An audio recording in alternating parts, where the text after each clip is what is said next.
Kajian Islam Ilmiah di Roja TV dan Radio Roja. Ketahuilah semua umat manusia, jangankan satu orang, semua umat manusia, kalau mereka bersatu padu untuk memberikan satu kebaikan kepadamu, mereka tidak akan bisa memberikannya kecuali dengan kebaikan yang memang Allah telah takdirkan kamu akan dapatkan. Saksikanlah kajian Islam Ilmiah di Roja TV dan Radio Roja. Simak Radio Roja Bogor 100.1 FM, Radio Roja Majalengka 93.1 FM, Radio Roja Palu 101,8 FM, dan Radio Roja Bandung 104.3 FM. Menebar cahaya sunnah.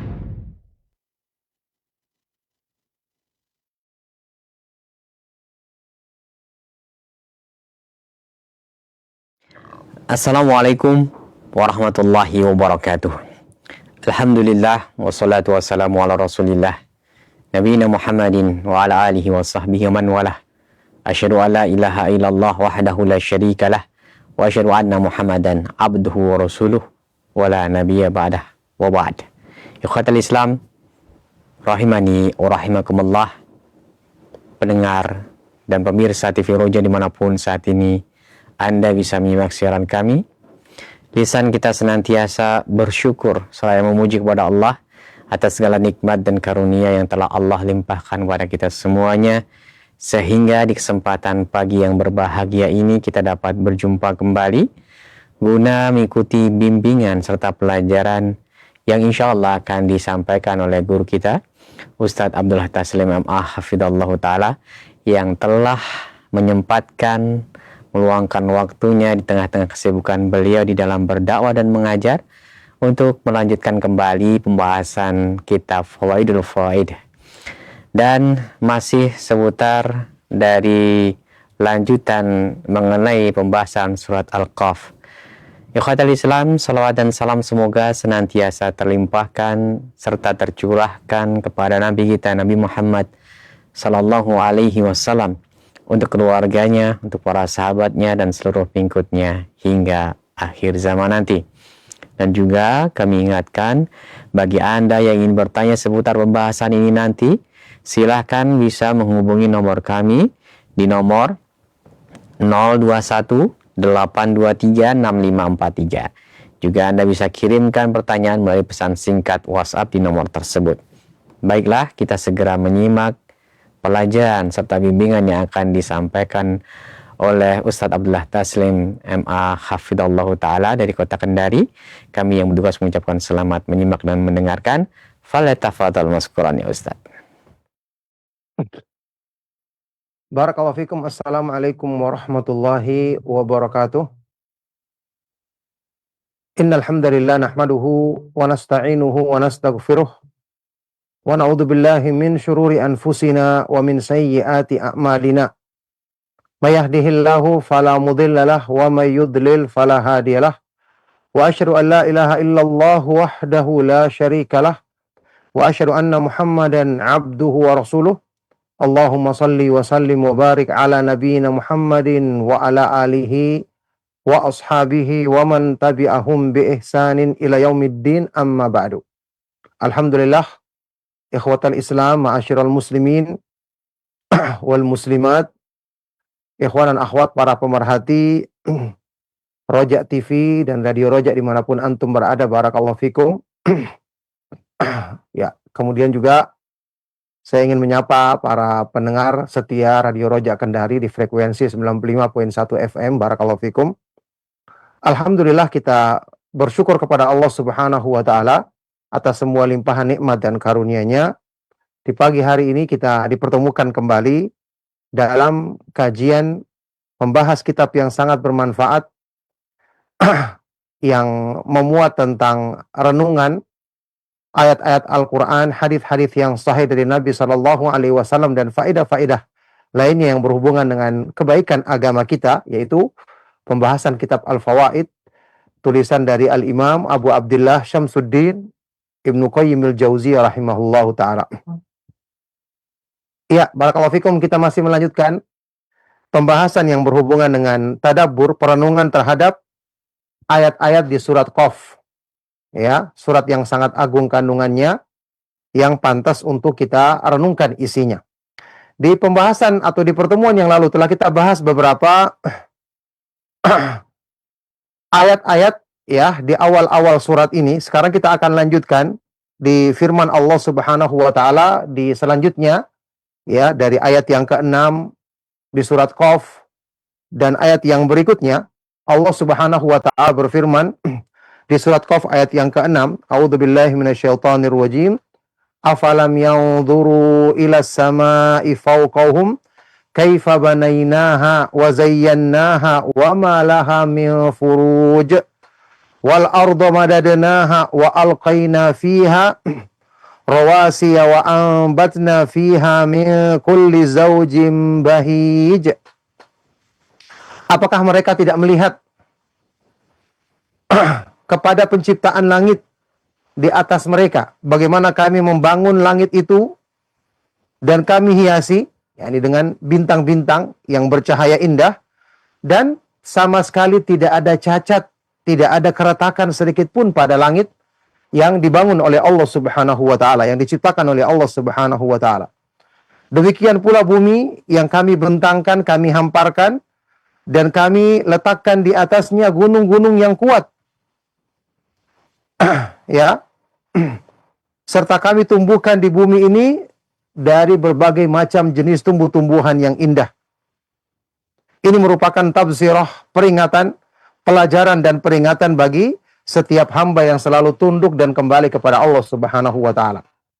Ayat-ayat ini semua pantas untuk kita renungkan dan diterangkan dalam kitab Al-Fawaid ini oleh Imam Ibnu Qayyim rahimahullah ta'ala tentang makna dari ayat-ayat yang agung ini. Kata beliau, "Thumma da'ahum ilan nadhari fil alamil ulawiyyi wa bina'ihi wa irtifaihi wa istiwa'ihi wa husnihi wal ti'amihi thumma ilal alami sufalihi wa huwal ard." Kemudian Allah Subhanahu wa ta'ala mengajak manusia untuk memperhatikan, merenungkan ciptaan Allah tentang alam yang al-ulawi, alam yang tinggi, bagian alam yang di atas, ya ini langit, beserta makhluk-makhluk Allah yang Allah ciptakan padanya. Bagaimana Allah membangunnya, meninggikannya, dan menjadikannya istiwa, rata. Ya, serta menjadikannya indah, menjadikannya sangat sesuai. Kemudian setelah itu Allah mengajak manusia untuk merenungkan tentang alam yang ada di bawah, yaitu bumi ini, tempat kita tinggal ini.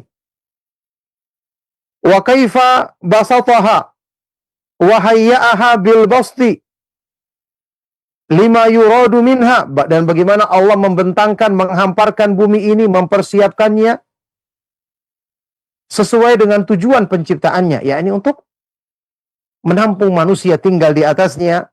Demikian pula di dalamnya untuk menguburkan manusia yang nanti mereka akan dibangkitkan pada hari kiamat. Semua dengan kehendak Allah Subhanahu wa taala. Wa thabbataha bil jibali wa auda'a fiha al manafi'. Yang kemudian Allah jadikan permukaan bumi ini kuat. Ya, dengan Allah meletakkan di atasnya gunung-gunung yang tinggi dan kokoh.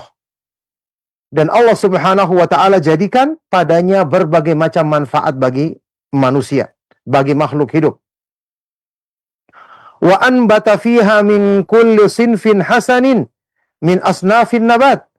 Yang kemudian Allah Subhanahu wa ta'ala menumbuhkan pada permukaan bumi ini setiap jenis tumbuhan yang indah dari berbagai macam tumbuhan, tanaman, ala ikhtilafi ashkalihi wa alwanihi wa maqadirihi wa manafi'ihi wa sifatih, yang tentu berbagai macam bentuknya, berbagai macam warnanya, berbagai macam kadarnya, berbagai macam manfaat dan ciri-ciri yang ada padanya. Yakni semua ini Allah Subhanahu wa ta'ala jadikan sebagai nikmat bagi manusia. Ya, yang Allah Subhanahu wa ta'ala perintahkan kita untuk memanfaatkan berbagai macam ini, nikmat ini dengan sebaik-baiknya, dan tentu dengan kita semakin merenungkan, semakin kita yakin tentang sifat rahmat, kebaikan-kebaikan dan limpahan nikmat yang Allah selalu berikan kepada kita, untuk kita semakin mencintainya, selalu memuji, mengagungkannya, dan selalu mensyukuri nikmatnya tersebut. Jadi jamaah sekalian rahimakumullah, ya, memang Allah Subhanahu wa taala banyak mengajak kita untuk merenungkan tanda-tanda kekuasaan Allah di alam semesta ini, apalagi yang berhubungan dengan berbagai macam nikmatnya, ya. Untuk menjadikan kita merenungkan nikmat ini, karena dengan ini akan menjadikan hati kita semakin cinta kepada Allah, semakin selalu memuji, menyanjung dan mensyukurinya.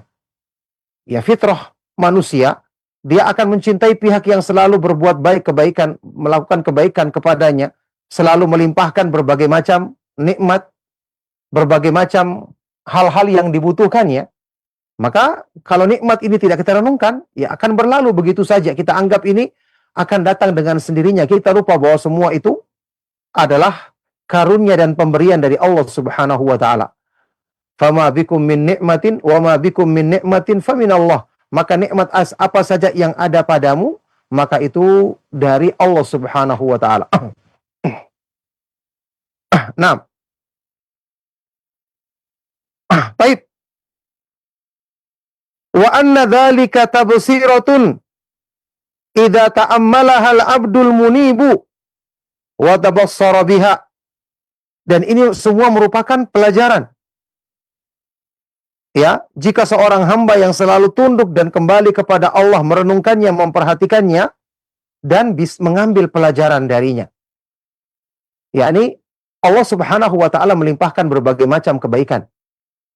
Kalau kita renungkan, pasti kita akan selalu memujinya. Ya, karena tadi sudah kita katakan fitrah manusia itu akan selalu mencintai pihak yang berbuat baik kepadanya. Ditambah lagi dengan sifat-sifat kesempurnaan Allah, nama-namanya yang maha indah, sifat-sifatnya yang maha agung, yang itu merupakan mayoritas isi Al-Quran. Kalau kita renungkan, kita selalu berusaha memahaminya, mendalaminya, akan menjadikan kita akan semakin cinta kepada Allah Subhanahu wa taala.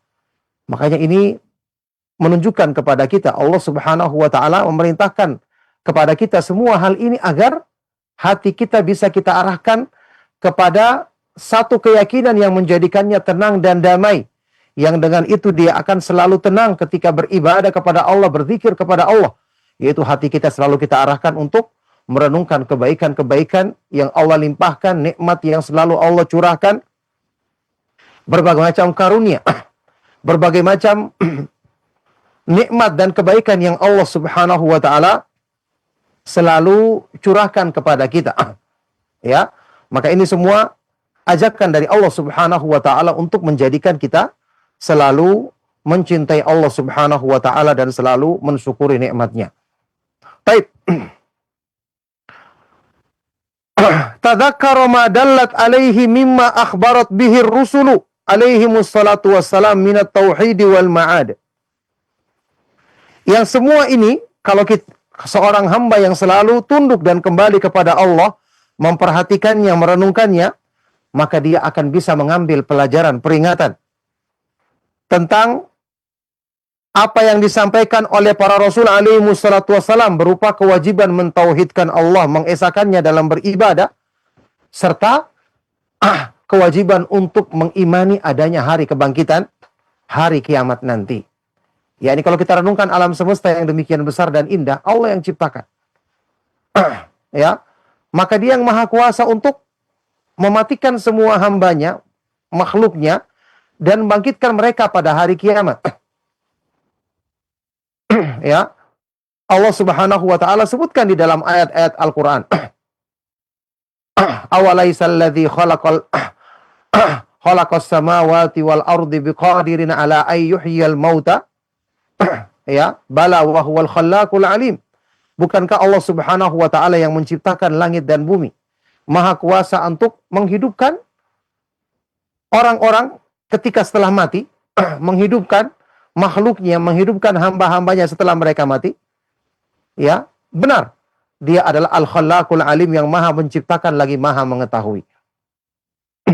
Maka Allah Subhanahu wa taala maha kuasa atas segala sesuatu Yang ini menjadikan kita merenung untuk segera mempersiapkan diri menghadapi adanya hari kebangkitan yang pasti terjadinya, sebagaimana yang Allah Subhanahu wa taala beritakan di dalam ayat-ayat Al-Qur'an, dan sudah kita bahas juga di pertemuan yang lalu tentang faedah dalam masalah ini. Nah, baik. Fannadhiru fiha yatabassaru awwalan thumma yatadhakkaru thaniyan wa anna hadha la yahsulu illa li 'abdin munibin ila Allah biqalbihi wa jawarihi. Maka seorang yang merenungkan tanda-tanda kekuasaan Allah, tanda-tanda kebesaran Allah di alam semesta ini, merenungkan penciptaan langit, bumi, bagaimana Allah menghamparkan permukaan bumi dengan berbagai macam karunia dan nikmatnya, maka dia akan dapatkan pertama, yatabassar, mengambil pelajaran. Kemudian dia mengambil peringatan. Setelah dia belajar, dia renungkan, dia dapatkan pelajaran, berarti ada peringatan di situ. Berarti ada kewajiban untuk kita laksanakan di dunia ini, dan kita akan pertanggungjawabkan pada hari kiamat nanti ketika Allah membangkitkan tubuh kita ya dari dalam kuburan, dibangkitkan pada hari kiamat nanti. Dan bahwasanya peringatan dan pelajaran ini hanyalah didapatkan oleh seorang hamba ya, yang munib, selalu tunduk dan kembali kepada Allah dengan hati dan anggota badannya. Tabsiratan wa dzikra likulli 'abdin munib. Allah sebutkan di ayat-ayat tadi di surat Qaf tadi. Ini sebagai tabsirah, pelajaran dan peringatan bagi setiap hamba yang selalu kembali kepada Allah Subhanahu wa taala. Maka memang pelajaran dan peringatan dari Allah tidak akan didapatkan kecuali oleh orang-orang yang hatinya tunduk. Hatinya mau terbuka menerima nasihat dan peringatan dari Allah. Maka ini semua menjadi pelajaran bagi kita. Ya, kalau hati kita mudah mendengarkan nasihat dari Al-Quran, mau merenungkan tentang berbagai macam nikmat dan kebaikan yang Allah turunkan, apalagi mau memperhatikan, merenungkan tentang ayat-ayat Al-Quran yang kandungan maknanya sangat indah dan sangat dibutuhkan oleh hati manusia. Orang yang bisa merenungkan dan mengambil pelajaran dari semua ini, berarti dia punya hati yang tunduk kepada Allah Subhanahu wa taala. Berarti dialah termasuk orang-orang yang bisa mengambil pelajaran dari tanda-tanda kebesaran Allah Subhanahu wa taala di alam semesta ini. Sebagaimana yang Allah Subhanahu wa taala sebutkan dalam Al-Qur'an, ya, Allah Subhanahu wa taala berfirman, "Wa dzakir fa inna dzikra tanfa'ul mu'minin." Berilah peringatan karena peringatan itu bermanfaat bagi orang-orang yang beriman. Ya, saya dzakaru may yakhsha, akan mengambil pelajaran orang-orang yang ada rasa takut di hatinya. Jadi ini menjadikan kita semua berusaha ketika ingin memperbaiki diri, berusaha mengikuti sifat orang-orang yang baik ini. Coba selalu renungkan Al-Quran, pikirkan dengan baik. Jangan terburu-buru, jangan tergesa-gesa membacanya. Renungkan tentang tanda-tanda kebesaran Allah di sekitar kita. Renungkan tentang nikmat yang Allah berikan. Ini semua tidak datang dengan kebetulan. Ini semua adalah karunia dan anugerah dari sisi Allah Subhanahu wa taala untuk kita manfaatkan dengan sebaik-baiknya, untuk kita gunakan dalam rangka mendukung ketaatan kepada Allah Subhanahu wa taala yang semua nanti akan ada pertanggungjawabannya pada hari kiamat. Tsumma latus'alunna yauma idzin 'anin na'im. Kemudian kalian akan dimintai pertanggungjawaban pada hari kiamat nanti tentang nikmat yang Allah Subhanahu wa taala berikan kepadamu. Baik.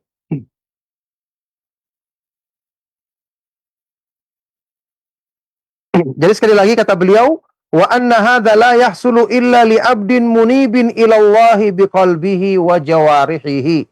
Dan bahwasanya semua pelajaran dan peringatan ini tidak akan bisa didapatkan kecuali bagi seorang hamba, ya, kecuali oleh seorang hamba yang benar-benar dia selalu tunduk dan kembali kepada Allah dengan hati dan anggota badannya, lahir dan batinnya. Baik. Thumma da'ahum ila tafakkuri fi maddati arzakihim wa aqwatihim wa malabisihim wa marakibihim wa jannatihim wa huwal ma'ul ladzi anzalahu minas sama'i wa baraka fihi. Setelah itu, di ayat berikutnya Allah Subhanahu wa taala mengajak manusia ya untuk merenungkan, memikirkan tentang madah, materi rezeki yang Allah berikan kepada mereka. Makanan mereka, pakaian mereka, kendaraan yang mereka tunggangi, ya, kendaraan yang mereka gunakan untuk sarana angkutan, kebun-kebun yang mereka miliki, yang semua adalah intinya adalah air yang Allah Subhanahu wa taala turunkan dari langit dan Allah jadikan keberkahan bagi manusia. Makanya Allah Subhanahu wa taala berfirman di ayat berikutnya, wa nazzalna minas samaa'i ma'am mubarakan fa'ambatna bihi jannati wa habbal hasid. Dan kami turunkan dari langit ya, air hujan yang diberkahi, yang penuh dengan kebaikan. Yang kemudian dengan air hujan ini kami tumbuhkan kebun-kebun mereka dan biji-bijian yang bisa menghasilkan, bisa dipanen hasilnya setelah tumbuh nantinya. Ini juga adalah nikmat dari Allah Subhanahu wa taala. Ya. Turunnya itu karena Allah Subhanahu wa taala yang menurunkannya. Bagaimana kalau tidak ada air hujan, bagaimana akan tumbuh makanan untuk kebutuhan kita, bagaimana akan kita dapatkan air minum yang merupakan sesuatu yang sangat kita butuhkan dalam kehidupan ini. Ini juga merupakan nikmat dari Allah Subhanahu wa taala yang Allah Subhanahu wa taala ingatkan di ayat ini. Baik. Hatta ambata bihi jannatin mukhtalifatan mukhtalifatat thimari wal fawakih, sehingga Allah turunkan dari langit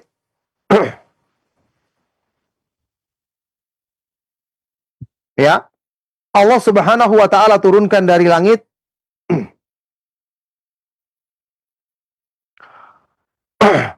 hujan ya, sehingga kemudian Allah tumbuhkan dengan hujan itu kebun-kebun yang menghasilkan berbagai macam buah-buahan, berbagai macam hasil untuk makanan bagi manusia. Ma baina abyada wa aswada wa ahmar wa asfara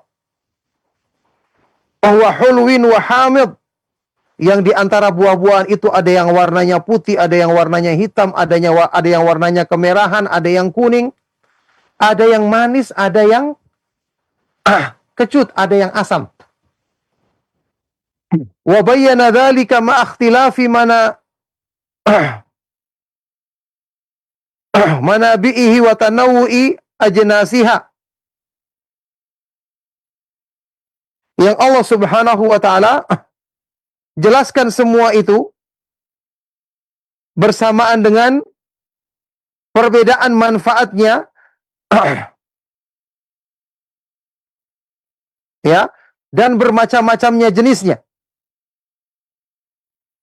Wa ambata bihil hububa kullaha ala tanawu'iha wa ikhtilafi manafi'iha wa sifatiha wa ashkaliha wa maqadiriha.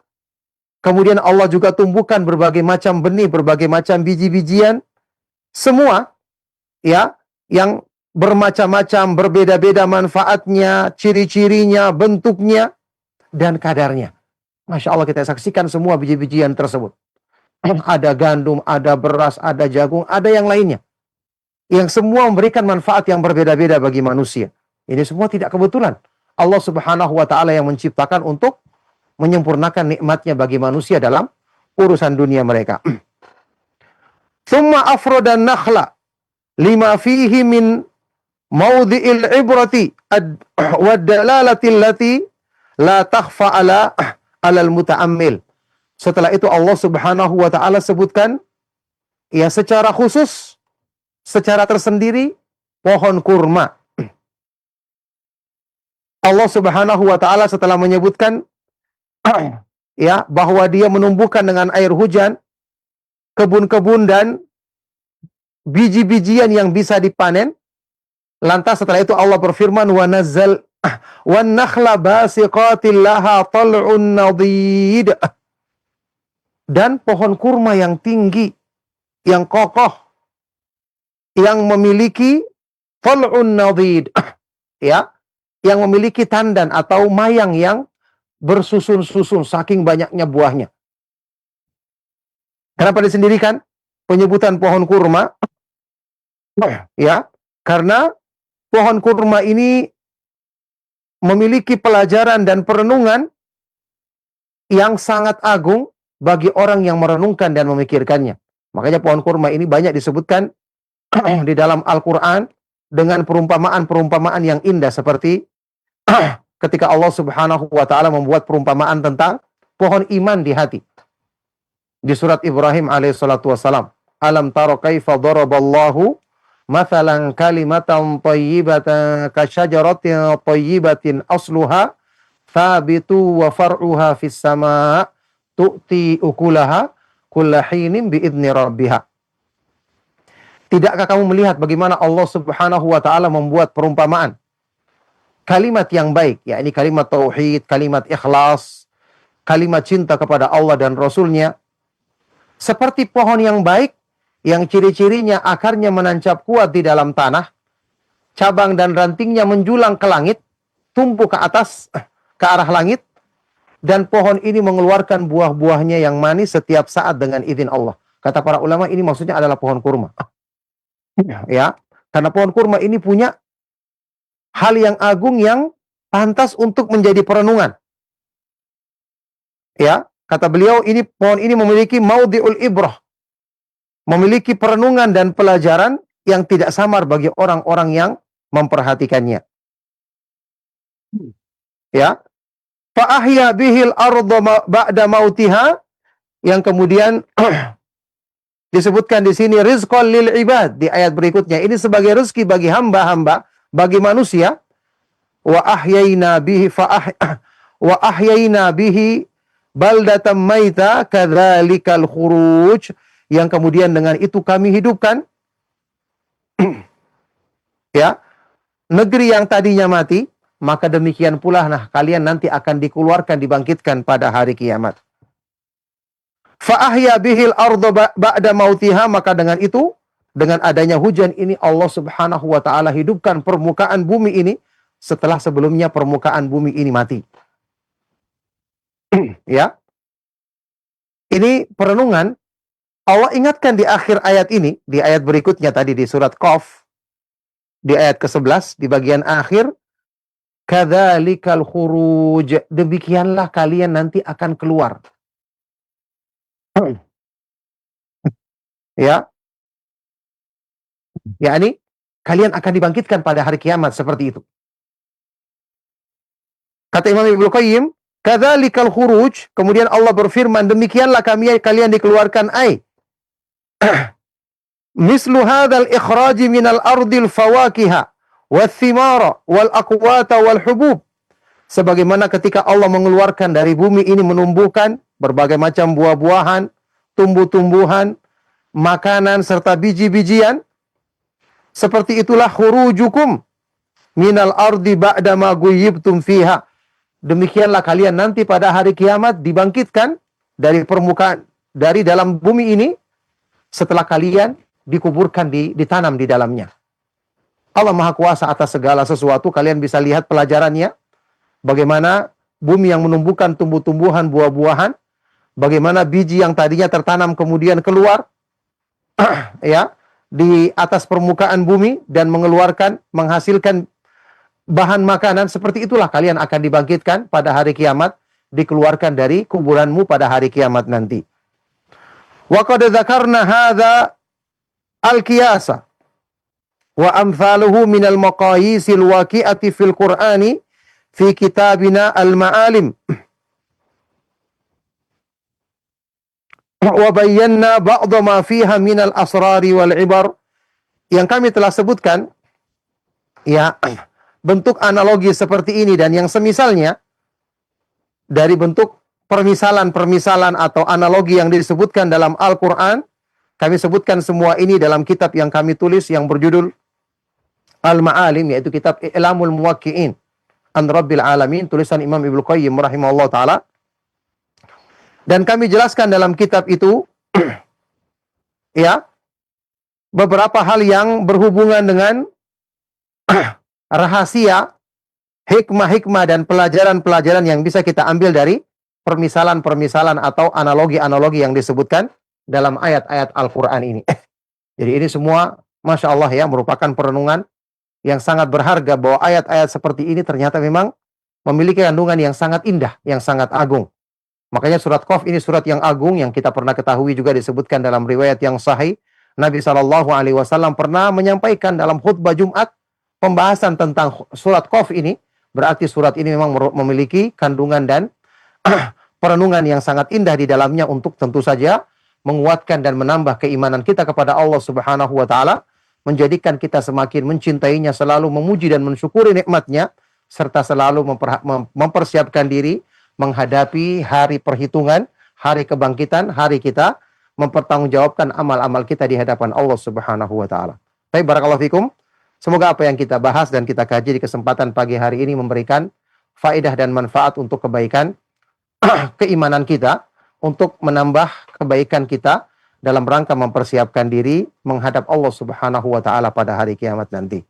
Baik, barakallahu fikum, cukup sampai di sini. Kita lanjutkan dengan sesi tanya jawab dari hal-hal yang mungkin antum ingin tanyakan, maka kami persilakan. Barakallahu fikum. Sallallahu wasallam wa barak ala nabiyyina Muhammadin wa ala alihi wa sahbihi wa man tabi'ahum bi ihsanin ila yaumiddin walhamdulillahi rabbil alamin. Ustaz, barakallahu fikum wa jazakallahu khairan. Terima kasih atas bimbingan serta materi yang telah disampaikan di kesempatan pagi hari ini. Semoga Allah memberikan kemudahan, keberkahan, dan kita bisa mengambil manfaat atau faedah dari pelajaran yang telah disampaikan dan kita amalkan dalam rangka meningkatkan kualitas keimanan serta ketakwaan kita pada Allah Subhanahu wa taala. Berikut ini kami berikan kesempatan untuk Anda yang ingin bertanya, silahkan baik melalui pesan singkat WhatsApp maupun telepon di 0218236543. Dari Bapak Muhammad Amin di Ogan Ilir, Sumatera Selatan bertanya sebagai berikut. Assalamualaikum ya Ustadz, ingin izin, kebanyakan orang beribadah tanpa ada pedoman dari Al-Quran dan hadis Nabi. Dikerjakan hanya berdasarkan ini kan baik. Ibadah-ibadah dikerjakan hanya karena perasaan mengatakan ini baik. Kadang-kadang yang melakukannya adalah Ustadz. Nah, bagaimana ibadah seperti ini Ustadz? Silahkan. Ya, barakallahu fikum. Pertanyaan sangat baik sekali dari Bapak yang ada di Sumatera tadi. Semoga Allah Subhanahu wa taala senantiasa melimpahkan taufik kebaikan, keberkahan kepada beliau dan bagi kita semua. Ya, tentu saja anggapan seperti ini adalah anggapan yang tidak sesuai dengan petunjuk Al-Quran dan Sunnah Rasulullah Sallallahu Alaihi Wasallam. Yang kita tahu Al-Quran kan sudah lengkap menjelaskan semua kebaikan kepada umat Islam ini dalam rangka mendekatkan diri kepada Allah Subhanahu Wa Taala. Allah Subhanahu Wa Taala berfirman, Al-yawma akmaltu lakum dinakum wa atmamtu alaikum ni'mati wa raditu lakumul Islam dinan. Pada hari ini aku telah sempurnakan bagimu agamamu dan telah aku jadikan cukup atau lengkap nikmatku atasmu, serta aku ridhoi Islam ini sebagai agamamu. Jadi ketika agama ini dikatakan lengkap, berarti semua kebaikan telah diterangkan dalam agama ini. Maka semua yang tidak diterangkan dalam agama itu bukanlah baik. Ya, itu adalah perkara yang pasti tidak sesuai dengan keridhaan Allah Subhanahu wa taala. Jadi kalau ada yang beribadah hanya berdasarkan oh ini baik, maka baik ini ukurannya siapa? Kalau sekedar kita mengikuti pikiran-pikiran kita, ya, harusnya kita akan berpikir, kenapa sholat subuh 2 rakaat? Kenapa isya 4 rakaat? Sholat isya kan sudah di akhir malam. Orang sudah bekerja, mungkin orang sudah capek, harusnya lebih ringkas dalam pikiran kita. Sholat subuh harusnya malah kita baru segar, baru bangun tidur, harusnya lebih banyak rakaatnya. Tapi ketika Allah mensyariatkan, kita yakin inilah yang terbaik.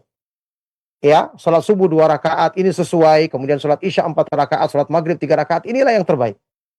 Dan inilah yang kebaikan yang sempurna yang Allah Subhanahu wa taala turunkan dalam agamanya. Jadi kalau ada yang berpandangan bahwa ini baik dan itu buruk, ini baiknya menurut siapa?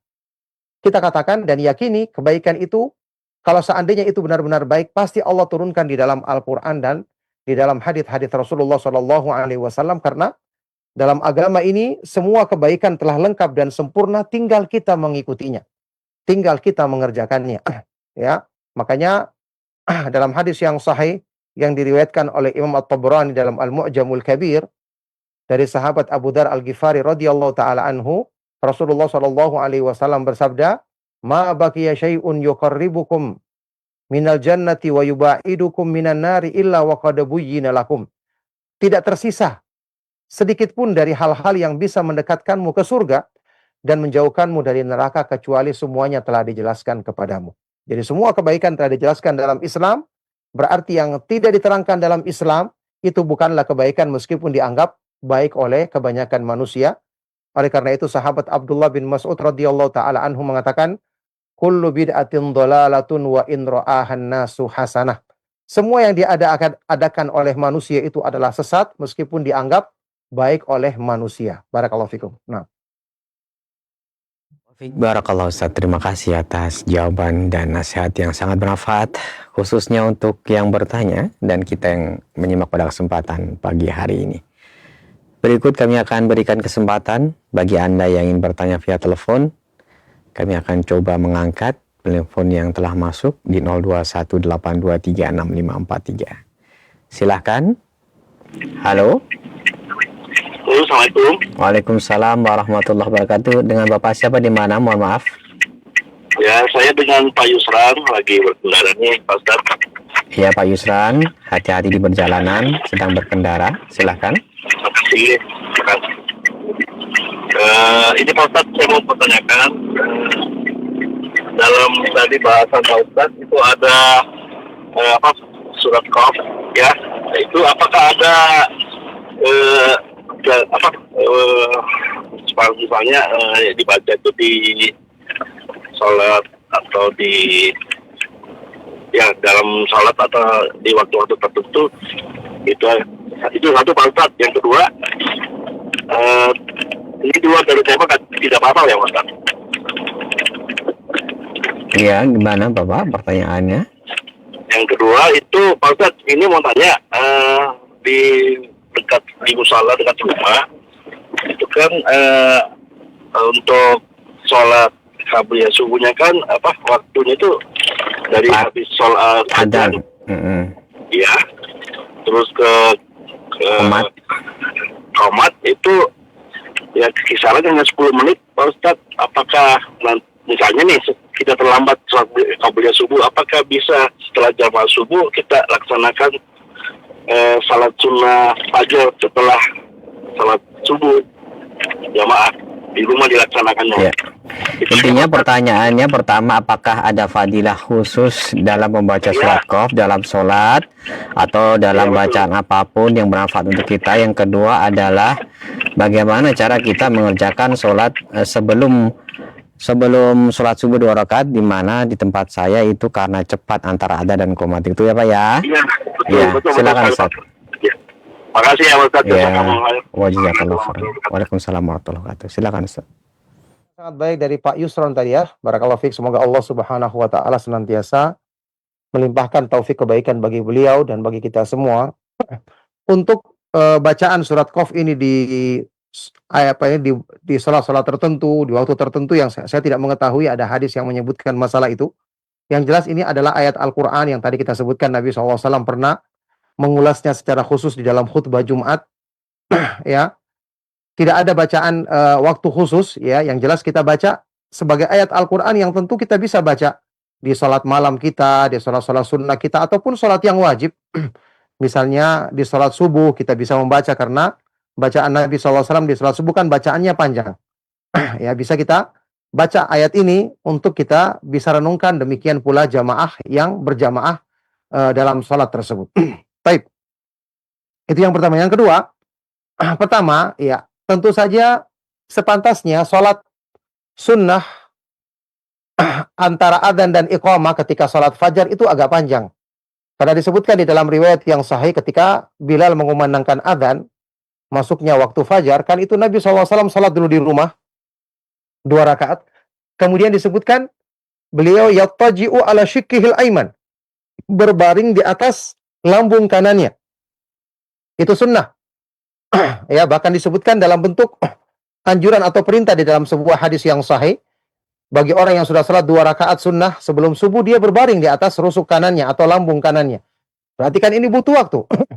Sehingga kita lihat saja di Masjidil Haram, Masjid Nabawi, jarak antara adzan dan iqamat yang paling lama itu setelah adzan subuh. Ya, antara adzan dan iqamah waktu salat subuh. Sampai sekitar, saya tidak salah ingat, 25 menit. Hampir setengah jam. Untuk adzan dan antara jarak adzan dan iqamah. Karena orang salat 2 rakaat mungkin di rumah, kemudian dia berbaring sejenak. Ya tentu kata para ulama ini berlaku untuk yang salat sunnah di rumah ya. Adapun kalau di masjid ya tidak perlu berbaring tadi. Berbaring di atas lambung kanan ini berlaku untuk yang salat sunnah di rumah.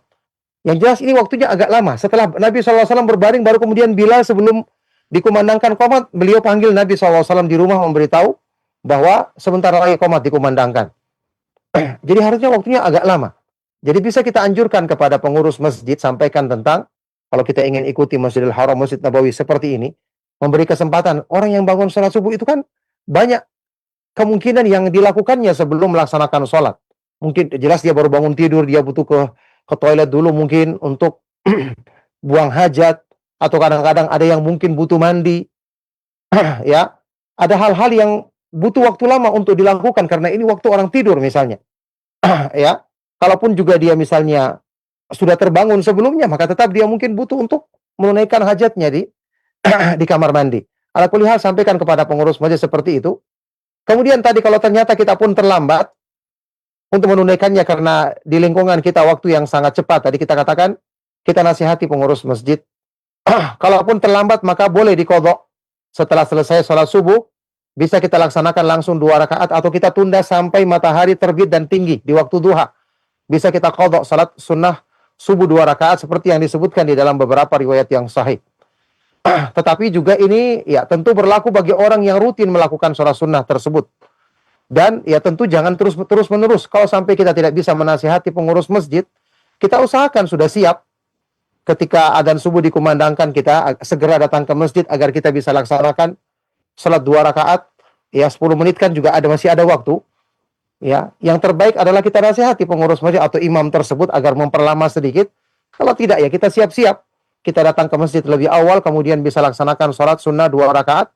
Baru setelah itu sholat berjamaah bersama imam dan kaum muslimin di masjid tersebut. Ya, tetap kita utamakan nasihat tadi. Kalau tidak, maka ya kita yang harus berusaha. Jadi kalau cuma sekali-sekali kita terlambat, ya kita qadha. Tapi jangan terus-menerus tiap hari qadha ini lagi, qadha lagi. Ya tentu kita harusnya mempersiapkan diri lebih cepat karena kondisi masjid kita yang seperti itu. Untuk kita bersegera datang ke masjid ketika adzan subuh dikumandangkan agar kita bisa melaksanakan salat sunnah qabliyah 2 rakaat sebelum salat subuh berjamaah. Nah, barakallahu fiik. Barakallahu Ustaz, terima kasih. Jazakallahu khairan atas jawaban dan nasihat yang bermanfaat untuk yang bertanya khususnya serta kita yang menyimak pada kesempatan kali ini. Berikut kami angkat kembali, silahkan bagi Anda yang berusaha untuk bertanya langsung para Ustadz via telepon, kami persilahkan. Halo, silahkan. Belum tersambung, kami bacakan dari saudara kita di Lampung yang bertanya. Assalamualaikum Ustadz, bolehkah setiap sujud kita membaca doa Allahumma salamatan fiddin sampai habis? Atau doa-doa yang bersifat zikir? Terima kasih ya Ustadz. Barakallahu fiik. Pertanyaan sangat baik sekali dari beliau yang bertanya. Semoga Allah Subhanahu wa taala senantiasa melimpahkan rahmat dan keberkahan bagi beliau dan juga bagi kita semua. Waktu salat subuh, sujud ya. Kita tahu Rasulullah SAW telah mengajarkan kepada kita zikir tertentu yang ini kita harus baca. Wajib kita membacanya. Subhana rabbiyal a'la atau subhana rabbiyal a'la wa bihamdi atau subhanakallahumma wa bihamdika wa bihamdika Allahumma ighfirli. Ya. Atau bacaan yang lain, subuhun kudusur rabbul malaikati warruh, yang jelas yang ada dalilnya dalam hadis yang sahih, itu yang kita boleh baca. Kita wajib baca waktu kita sujud. Setelah itu kita boleh menambah dengan doa. Karena ada hadis Nabi SAW dalam Sahih Muslim aqrabu ma yakunul 'abdu min rabbih wa huwa sajidun fa'akthiru du'a fihi. Sedekat-dekatnya keadaan seorang hamba dari Rabb-nya, dari Allah adalah ketika dia sujud, maka perbanyaklah doa padanya. Setelah kita membaca zikir tadi misalnya subhana rabbiyal a'la, subhana rabbiyal a'la, subhana rabbiyal a'la 3 kali atau berapa kali saja sesuai dengan panjangnya rukun-rukun salat sebelumnya, kita bisa membaca doa. Doa apa saja kita bisa baca? Rabbana atina fid dunya atau Allahumma gfirli warhamni boleh. Atau misalnya ya hayyu ya qayyum bi rahmatika astaghitsu atau doa-doa yang lain yang diajarkan di dalam sunnah Rasulullah sallallahu alaihi wasallam, bahkan diperbolehkan kita membaca doa dalam Al-Qur'an seperti pendapat Syekh bin Baz rahimahullah taala dengan niat bukan ingin membaca Al-Qur'an tapi mengambil kandungan doanya yang indah. Itu yang dianjurkan. Ya, kalau kita ingin baca tadi keselamatan dalam agama boleh. Karena meminta keselamatan dalam agama kan disyariatkan dalam Islam. Meminta istiqomah diperbolehkan. Cuman yang terbaik kita ambil jelas-jelas doa yang ada dalam Al-Quran atau hadits Nabi SAW seperti yang muqallibal qulub tsabbit qalbi ala dinik, ya. Kayak tadi doa Rabbana atina fid dunya hasanah, ya. Rabbana hablana min azwajina wa dzurriyyatina qurrata a'yun dan seterusnya. Doa-doa yang sangat baik kita bisa ambil dari ayat-ayat Al-Quran dan hadits-hadits yang sahih dari Nabi SAW. Cuman kita ingat kalau salat berjamaah tentu kita harus mengikuti imam. Kalau imamnya sudah bergerak bangkit ya kita ikut, meskipun belum selesai doanya ya ikuti gerakan imam, karena itu yang lebih wajib kita dahulukan. Kalau kita sholat sendiri kita bisa perpanjang sesuai dengan keinginan kita. Nah, barakallahu fiik. Wafik barakallahu Ustaz, terima kasih atas jawaban dan nasihatnya. Pertanyaan berikutnya dari hamba Allah. Assalamualaikum warahmatullahi wabarakatuh. Ustadz, kami ingin bertanya tentang beberapa oknum yang membuka praktek ruqyah dan beliau memasang tarif dan oknum tersebut melabeli dirinya Ustadz. Bagaimana menurut syariat berkaitan dengan membuka praktek ruqyah dan memasang tarif untuk pengobatan seperti ini dengan membacakan ayat-ayat suci Al-Quran? Barakallahu fiik, Ustaz, silakan. Iya, barakallahu fiik, pertanyaan sangat baik sekali dari beliau yang bertanya. Semoga Allah Subhanahu wa taala senantiasa melimpahkan keberkahan dan taufiknya bagi beliau dan bagi kita semua. Ya, menjadikan ruqyah dalam bentuk seperti ini, seperti membuka praktek resmi, kemudian ada klinik ruqyah dan seterusnya. Anda pernah membaca penjelasan dari salah seorang ulama di Masjid Nabawi, Syekh Ali Nasir Fakihi rahimahullah taala. Beliau menyebutkan bahwa ini tidak dikenal di zaman para ulama salaf yang membuka seperti itu. Ya, di zaman dahulu malah ada ya pekerjaan-pekerjaan yang seperti misalnya pengobatan, ya tabib, atau bahkan ada hajam, ya bekam, meskipun itu ada dalilnya kan, kasbul hajam khabith, hanya dimakruhkan. Pekerjaan tukang bekam itu tidak baik begitu ya, dimakruhkan.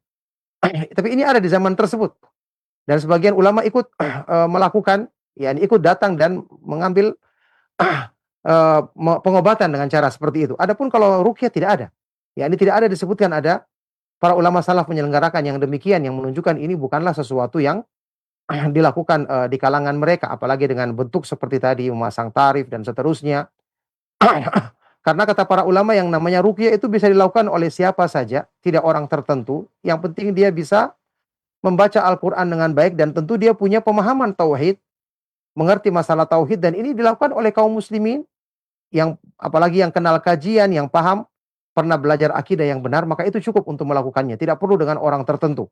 Apalagi sampai dijadikan sebagai orang itu yang kita bergantung kepadanya. Malah ini justru menjadi sebab ya ketergantungan yang berlebihan kepada makhluk bisa menyerempet kepada perbuatan syirik. Naudzubillahi min dzalik. Maka yang seperti tadi kita sarankan sebaiknya kita tidak lakukan, karena para ulama memperingatkan dengan cara yang seperti itu, ya. Kita berusaha untuk, ya kalau kita ingin bantu kaum muslimin, bantu saja tanpa perlu ada pasang tarif. Kalau seandainya dengan itu kita diberikan hadiah atau yang lainnya, maka kita terima. Contoh seperti para sahabat yang meruqyah yang disebutkan dalam hadis yang sahih, kemudian mereka diberikan hadiah berupa daging kambing, maka itu boleh diterima. Yang penting tidak perlu kita pasang tarif untuk hal-hal yang seperti ini dalam bentuk seperti tadi ya. Ini membuka praktek tersendiri yang tadi kita sudah katakan itu tidak dikenal di kalangan para ulama salaf. Nah, barakallahu fikum. Jawabannya semoga bermanfaat untuk yang bertanya, dan berikutnya kami akan bacakan pertanyaan yang telah masuk. Assalamualaikum warahmatullahi wabarakatuh Ustadz. Afan Ustadz, saya di Bekasi. Untuk wanita yang rumahnya berdekatan dengan masjid, apa qobliyah berdasarkan iqamah di musola atau atau di masjid juga waktunya? Syukron Ustadz. Silahkan. Sangat baik sekali dari akhwat kita yang ada di Bekasi. Semoga Allah Subhanahu wa taala senantiasa menjaga beliau dalam kebaikan, menjauhkan dari keburukan juga untuk kita semua. Maka jawabannya, selama dia sholat di rumah, maka waktunya setelah adzan dikumandangkan dan sesuai dengan waktu masuknya, maka dia bisa melaksanakan qobliyah. Selesai dia qobliyah, dia langsung melaksanakan sholat wajib, tidak mengapa, tidak ada hubungannya dengan masjid dia, karena dia melaksanakan sholat di rumah. Tidak mesti bergantung misalnya waktu sholatnya dia, sholat wajibnya ketika iqamah masjid, tidak. Ketika dia laksanakan sholat qobliyah, setelah itu dia ingin qomat dan laksanakan sendiri, tidak mengapa. Dia tidak mengikuti waktu yang ada di masjid karena waktu tersebut memang sudah masuk ketika dikumandangkannya adzan. Nah, barakallahu fiik. Wafik barakallahu Ustadz. Pertanyaan berikutnya. Assalamualaikum warahmatullahi wabarakatuh Ustadz. Saya di Sumatera Barat. Dosa saya banyak Ustadz. Saya selalu ingat akan dosa saya itu. Bagaimana caranya Ustadz untuk kita mengetahui dan meyakinkan diri kita kalau Allah akan mengampuni dosa yang telah saya lakukan? Dan apakah seseorang yang telah durhaka kepada suaminya dan suami sudah meninggal masih bisa punya kesempatan untuk masuk surga Ustadz? Silahkan. Iya, barakallahu fiik. Pertanyaan sangat baik sekali dari beliau yang bertanya dari Sumatera Barat tadi. Semoga Allah Subhanahu wa taala senantiasa melimpahkan kebaikan bagi beliau dan juga bagi kita semua. Iya, kita semua punya dosa yang banyak yang kita berharap Allah Subhanahu wa taala mengampuni dosa-dosa kita, dan kita yakin dengan janji Allah Subhanahu wa taala karena dialah yang berfirman dalam Al-Qur'an, wa kana bil mu'minina rahimah. Allah Subhanahu wa taala Maha Penyayang terhadap hamba-hamba yang beriman. Dialah yang digambarkan sifat rahmatnya yang sangat luas dalam hadis Nabi sallallahu alaihi wasallam, lallahu arhamu bi ibadihi min hadhihi biwaladiha. Sungguh Allah lebih sayang kepada hamba-hambanya dibandingkan sayangnya ibu ini kepada anak bayinya. Bayangkan, tidak ada gambaran sayang yang lebih tinggi dibandingkan sayangnya seorang ibu kepada anak bayinya. Tapi Allah lebih sayang kepada hamba-hambanya dibandingkan sayangnya ibu tersebut kepada anak bayinya.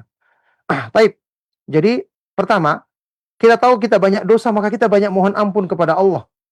Itu makna sabda Rasulullah SAW, kullu bani Adam khatta'un wa khairul khatta'ina at-tawwabun. Itu hadis sahih riwayat Imam Ahmad. Semua manusia itu banyak berbuat salah, dan sebaik-baik orang yang banyak berbuat salah adalah yang banyak bertobat kepada Allah. Maka selalu kembali bertobat, mohon ampun kepada Allah. Karena Allah Subhanahu wa taala yang menjanjikan, innallaha yaghfirud dzunuba jami'an. Sesungguhnya Allah Subhanahu wa taala mengampuni semua dosa bagi orang yang selalu bertobat dan kembali kepadanya. Baik. Jadi kita selalu bertobat, mohon ampun kepada Allah. Termasuk masalah tadi, orang yang pernah melakukan kedurhakaan kepada suaminya atau mungkin kepada yang orang tuanya misalnya. Maka kita yakin Allah Subhanahu wa taala menjanjikan kepada kita ya, dengan kita bertobat, memohon ampun atas dosa-dosa kita, maka Allah Maha Pengasih lagi Maha Penyampun, lagi Maha Pengampun. Ya. Ayat yang tadi kita sebutkan, innallaha yaghfirud dzunuba jami'an, sungguhnya Allah Subhanahu wa taala mengampuni semua dosa. Wa tubu ilallahi ayyuhal nasu la'allakum tuflihun, dan bertobatlah kepada Allah wahai manusia agar kalian menjadi orang-orang yang beruntung. Kemudian sabda Nabi SAW dalam hadis yang hasan derajatnya dalam Sunan Ibnu Majah, dihasankan oleh Syekh Al-Albani rahimahullah ta'ala, at-taibu minadz dzanbi kaman la dzanba lahu. Kata Rasulullah SAW, orang yang bertobat dengan sungguh-sungguh dari perbuatan dosanya seperti orang yang tidak punya dosa sama sekali. Maka selalu bertobat dan kembali kepada Allah. Semua dosa yang kita mohon ampun kepada Allah sungguh-sungguh, maka Allah akan terima permohonan ampunan kita, kemudian menghapuskan dosa-dosa tersebut dari kita. Kita harus yakin dengan janji Allah Subhanahu wa taala, karena kalau bukan kepada Allah yang kita yakini janjinya, maka siapa yang lebih menepati janjinya dibandingkan Allah Subhanahu wa taala. Ya, innallaha la yukhliful mi'ad. Sesungguhnya Allah Subhanahu wa taala tidak pernah menyelisihi janjinya, mengingkari janjinya. Jadi dengan ini kita tenang ketika kita kembali dan mohon ampun kepada Allah Subhanahu wa taala. Nah, Jazakallahu khairan. Berikutnya kami akan bacakan pertanyaan dari pesan singkat kembali. Assalamualaikum warahmatullahi wabarakatuh. Ustaz, izin bertanya, mohon nasihatnya bagaimana cara agar kita bisa senantiasa bertawakal yang sebenar-benarnya, agar kita benar-benar bersandar hanya kepada Allah saja dan tidak mengharap kepada makhluknya. Jazakallahu khairan. Ustaz, silakan. baik. Barakallahu fikum, pertanyaan yang sangat baik sekali. Bagaimana cara kita benar-benar bertawakal atau bersandar kepada Allah, hanya bersandar kepadanya, tidak bergantung kepada makhluk? Pertama, kita kenali Allah Subhanahu wa taala dengan sifat-sifat kesempurnaannya. Tentu pertama kita berdoa minta kepada Allah, karena tawakal ini termasuk amalan ibadah yang agung, ya, termasuk inti daripada amalan hati manusia, minta kepada Allah agar disempurnakan tawakal kita. Kemudian kita kenali sifat-sifat kesempurnaan Allah, bahwa Dia Maha Kuat, lagi Maha Perkasa, tempat bersandar, segala kebutuhan kita ada di tangannya karena Dialah yang Maha Kuasa atas segala sesuatu. Kalau kita semakin yakin hal ini, pasti kita akan merasa, kalau saya bersandar kepada makhluk, makhluk lemah seperti diri saya. Makhluk sendiri butuh diciptakan, dijaga. Dia tidak bisa menjaga dirinya, tidak bisa menciptakan dirinya, Allah yang menciptakan. Tidak bisa memenuhi kebutuhannya, Allah yang memenuhi kebutuhannya. Makhluk sendiri lemah, bisa dikalahkan dengan makhluk yang lain. Sementara Allah Subhanahu wa taala tidak ada yang bisa mengalahkannya karena Dia Maha Kuat, lagi Maha Perkasa, Maha Kuasa atas segala sesuatu. Jadi kita akan berpikir, buat apa saya bersandar kepada makhluk? Yang benar adalah kita bersandar kepada Allah karena Dia yang Maha Kuasa atas segala sesuatu. Semua perbendaharaan langit-langit dan bumi Dialah yang Maha menguasainya. Jadi wajar dengan kita semakin mengenal ini, kita akan semakin bersandar kepada Allah Subhanahu wa taala, dan kita akan mengatakan bersandar kepada makhluk adalah kesia-siaan karena makhluk sendiri tidak bisa melindungi dirinya, apalagi menjadi sebab perlindungan bagi makhluk yang lainnya. Nah, baik, tadi ayat yang kita bacakan di pertanyaan sebelumnya, firman Allah Subhanahu wa taala, "Wa tubu ilallahi ayyuhal mu'minuna wa tubu ilallahi jami'an ayyuhal mu'minuna la'allakum tuflihun." Dan bertobatlah kepada Allah semua kalian, wahai orang-orang yang beriman, agar kalian menjadi orang-orang yang beruntung. Ya, motivasi untuk kita semangat bertobat kepada Allah Subhanahu wa taala. Nah, barakallahu fiik. Khairan. Terima kasih atas kesediaan Ustadz untuk menjawab beberapa pertanyaan yang telah masuk di kesempatan pagi hari ini. Semoga menjadi kebermanfaatan dan wasilah untuk kita senantiasa memperbaiki diri, tentunya dengan belajar dan mengilmui setiap apa yang ingin kita kerjakan dalam rangka mengerjakan ketaatan dan amal salih. Dan kami mohon ihtitam dari Ustadz sebelum kami akhiri pelajaran ini. Silakan Ustadz. Ya, barakallahu fikum.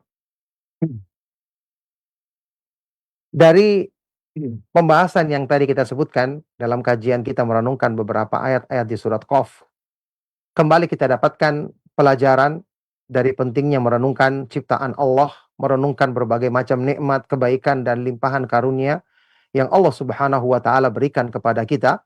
Yang ini menunjukkan kepada kita bahwa dengan keimanan yang benar, dengan ketundukan hati dan anggota badan kita kepada Allah Subhanahu wa taala, maka pelajaran dari makhluk-makhluk ciptaan Allah di sekitar kita, apalagi pelajaran dari perenungan terhadap ayat-ayat Al-Quran ini yang merupakan sebab besar untuk menyempurnakan keimanan, ketaatan, ketakwaan dan penghambaan diri kita kepada Allah Subhanahu wa taala. Insya Allah akan ada kelanjutan dari pembahasan tentang perkara yang sangat penting ini di kajian-kajian kita selanjutnya. Barakallahu fikum. Semoga apa yang kita kaji di kesempatan kali ini bermanfaat untuk kebaikan dunia dan akhirat kita. Mohon maaf atas segala yang salah dan kurang. Kita akhiri. Sallallahu wasallam wa barak ala nabiyyina Muhammadin wa ala alihi wa sahbihi ajma'in.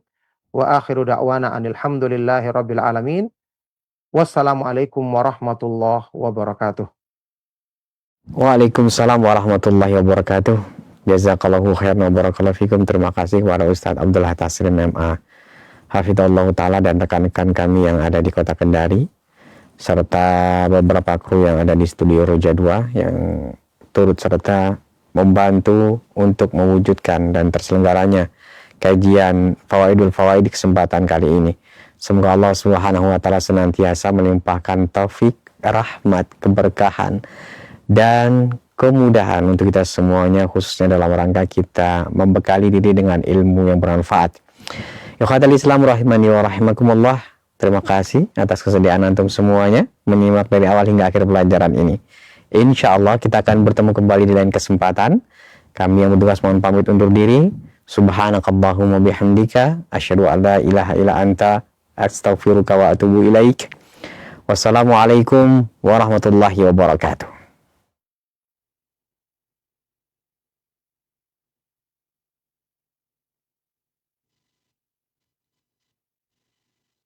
Simak Radio Roja Bogor 100.1 FM, Radio Roja Majalengka 93.1 FM, Radio Roja Palu 101,3